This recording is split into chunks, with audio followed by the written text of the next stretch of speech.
He survived the deadliest storms the Bering Sea could summon. But the one storm Captain Wild Bill Wichrowski never saw coming was the one inside his own body. For decades, he faced towering waves and freezing winds.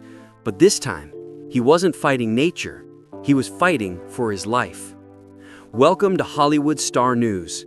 Today we dive into the powerful, heartbreaking, and inspiring final chapter of one of television's most legendary captains. A man who turned the world's roughest waters into his home, until fate threw him overboard into the fight of his life. It was in a quiet hospital room, the kind where the only sound is the hum of medical machines instead of crashing waves. At the end of Deadliest Catch Season 19, cameras followed Bill not out to sea, but into an oncology ward. Viewers saw the unshakable captain waiting for news that could end everything. The doctor looked him straight in the eye and said, "You do have prostate cancer, and it's aggressive." For a man who never ran from danger, this was the first time he couldn't simply power through. But Wild Bill's instinct wasn't fear, it was defiance. He told himself, "I'm not stopping. I'll fish until I can't." Body, the battle begins.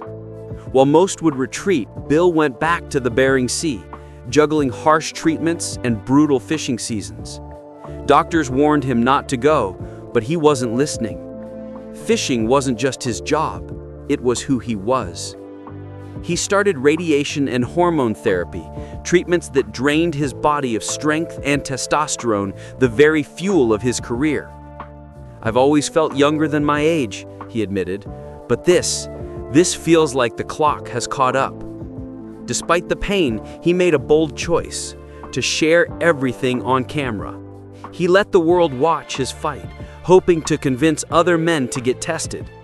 "If I can help save even one life, that's a good thing." Body, the man behind the legend. To understand Wild Bill's grit, you have to know where he came from. Born in Pennsylvania, a Navy veteran, and a fisherman before reality TV ever noticed him, he spent decades climbing the ranks in Alaska's icy waters. His Wild Bill nickname wasn't a gimmick. He earned it through fearless, sometimes reckless acts.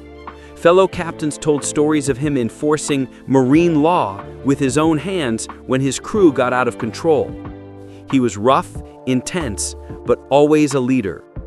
When he joined Deadliest Catch in 2010, fans met the real deal, a no-nonsense captain who didn't just command a boat, but respect. Behind the hardened exterior was a man shaped by sacrifice. His marriage to Karen Gillis and his 3 kids kept him grounded, though his relationship with his son Zach was often turbulent. Years apart at sea created wounds that TV cameras later made public. And tragedy never stayed far away. In 2020, he lost his deck boss and close friend Nick McGlashan to addiction, a blow that left him shattered.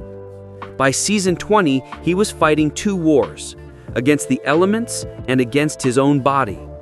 Until one day a call came while he was out at sea.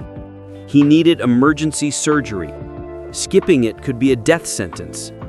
For the first time, the captain had to surrender the wheel to his health.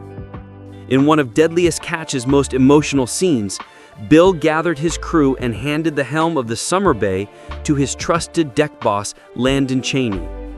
His voice cracked as he said, "I couldn't think of a better guy to leave her with." He wasn't walking away in defeat. He was walking towards survival. Months later, he shared the news fans had prayed for. "Happy to say my numbers are great. I seem to be cancer-free." The warrior had won, though the battle left scars. When Discovery announced he wouldn't return for season 21, it marked the end of an era. Wild Bill wasn't retiring, he was reclaiming his life. He once measured success by the pounds of crab he caught. Now, it's by the lives he's inspired. His last voyage wasn't about chasing quotas, it was about catching a second chance at life. If this story moved you, don't forget to subscribe to Hollywood Star News for more true stories of resilience, courage, and the stars that inspire us all.